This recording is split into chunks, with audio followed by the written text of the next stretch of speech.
It was just sort of like cold, you know. It was just like cold, you know. And I used to say to him, what's the point of all this?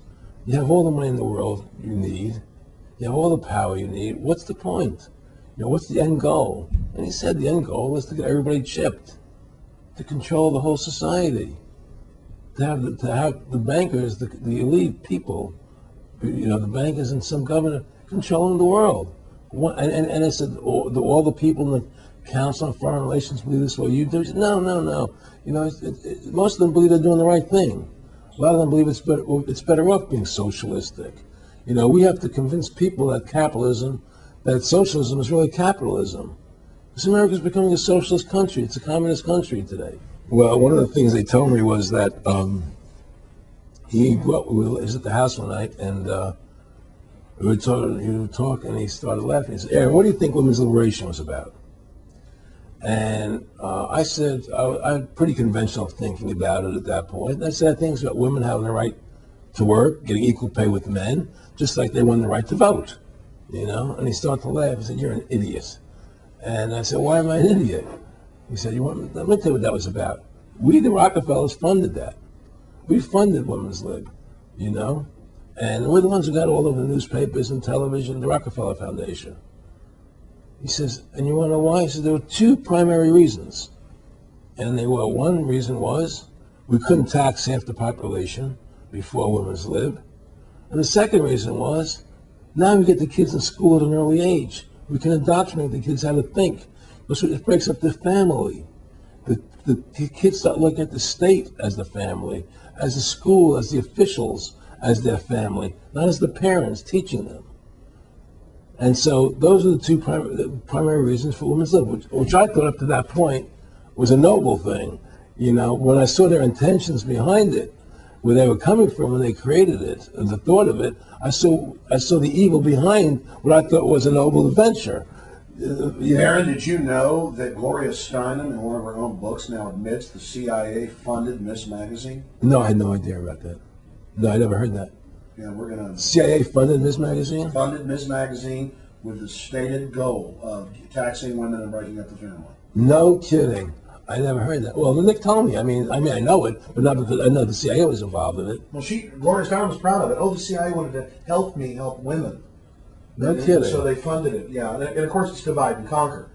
Right, and what they do is they focus in, obviously, on real problems. Women were getting shafted in many ways, but the elite wasn't planning to help them. They were planning to really shaft them and take men away from them. Look at what they did with black families. You only had about 10% illegitimacy 50 years ago in black communities, and now it's over 90%.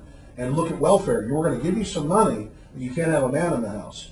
Right. And so that was further to degrade the family, Yeah. totally destroyed. And now illegitimacy is over 50% in the general population. Right. Well, see, the whole thing is these people control the money, so they make all the rules. You understand? And they put whatever rules they want into effect. And the truth is, America has really become a socialist, communistic country. And everybody says it's a capitalistic country. It's not a capitalistic country. You know, how can it be capitalistic when you have a central bank? That's the first. It can't be. You know, It's a planned economy. It's a planned economy. It's a phony. If they want to create prosperity, they just print dollars. They just make dollars or put digits into the economy, and now you have prosperity. You don't have real prosperity. You don't have real manufacturing. You just have money being injected in. It's an infusion of credit, Which only makes the government go into more debt. Into more debt. My friendship with Nick Rockefeller was one where we expressed ideas to each other and thoughts and philosophies, and he wanted me to become part of what they were doing, and for me to become a member of the CFR, and offered various business opportunities for me to get involved in, and for me to not take up the fight or the battle that I've been taking up in the past. You know, to drop that idea, because what was the point of my fighting for the people? I was a guy who was very successful in the movie business, and I saw the truth of what was happening. I tried to express it to the people, and rather than having me express it to the people, they wanted me to join their side because I was a mover and a shaker, and rather than me opposing them, to join them. It was real simple, and he tried to recruit me into that situation, and I didn't go for it. Did he get angry when you didn't go for it? No. And, it's like, I remember one time he said to me, you join us, so you have an ID card there, and, you have a chip, and your chip will say KMA on it. And I said, what does KMA mean? He said, it means kiss my ass. And anybody stops you, a cop or whatever, and you show them your card or your chip, and they'll know to leave you alone because you're one of us.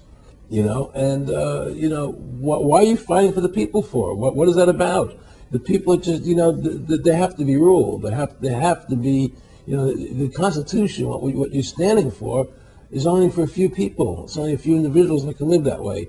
And we believe that special society to be ruled by an elite people who control everything. And I said, I don't believe that.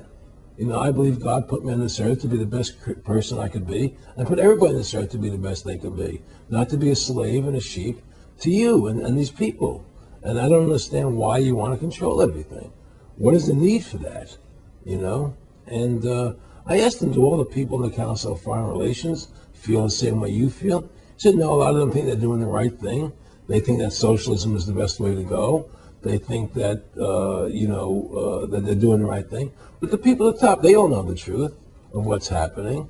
And that's what it is. So it's compartmentalized within the elite structure as well. Of course it is. I mean, all the people that are in the CFR, was that 2,000-3,000 people have to go to, like Dan Rather. They don't know what's going on. They join the CFR because it's prestigious. They think it's good for business, it's good for this. They don't know what's really happening. The evil that comes out of it, that's emanating out of it. And to me, the biggest evil is what's happening right now, because what happened on 9/11 is a phony, and we've never learned the truth about 9/11. That's the question I wanted to follow up on. He tells you 11 months before there's going to be an event, all this is going to happen. What did you think on the morning of 9/11? Where were you, and did you think about Nick Rockefeller and what he had told you when you saw those towers fall? No, I was actually in Tahiti when 9/11 happened, and I got a call from my son. And my son said, the Twin Towers, they were just attacked, and they were falling down or something. So what do you thought? I was in Tahiti, I was asleep. And he says, yeah, they were hit by a plane, da da da. And so where I was in Tahiti, there was no television, so I had to run around the other side of the island to a hotel where they had, and it was all on television, and that's when I first saw the stuff on TV about it.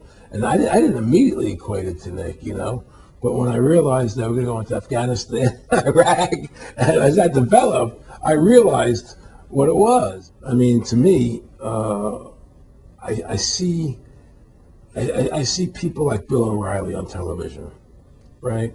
And I see how much they control the media. Like there's this girl on Bill O'Reilly the other night from an organization saying the world can't wait. And this girl was spot on. Everything she was saying was the truth. And all Bill O'Reilly could do was call her a lunatic. He couldn't challenge the facts. They just call people names.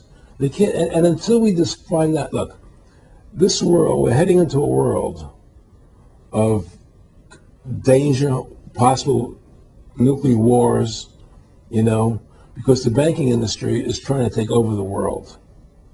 9/11 is the beginning of the war on terror. That war on terror is leading us into Iraq, which is the next lie. So you had the lie of 9/11, how that happened. Nobody knows how Building 7 came down. Okay, we know 9/11 was a fraud. The American people don't know it, but more and more of them are believing it. Okay, so that was the first lie. Besides the inception, I'm not going back to the inception of the Federal Reserve, that original lie. But 9/11 was the first lie in this present state we're in. 9/11 is the kickoff of the war against the American people and the people of the world. 9/11 was a phony. It's a fraud. It didn't happen the way they told us it happened.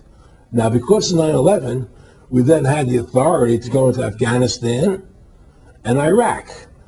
Iraq didn't have weapons of mass destruction.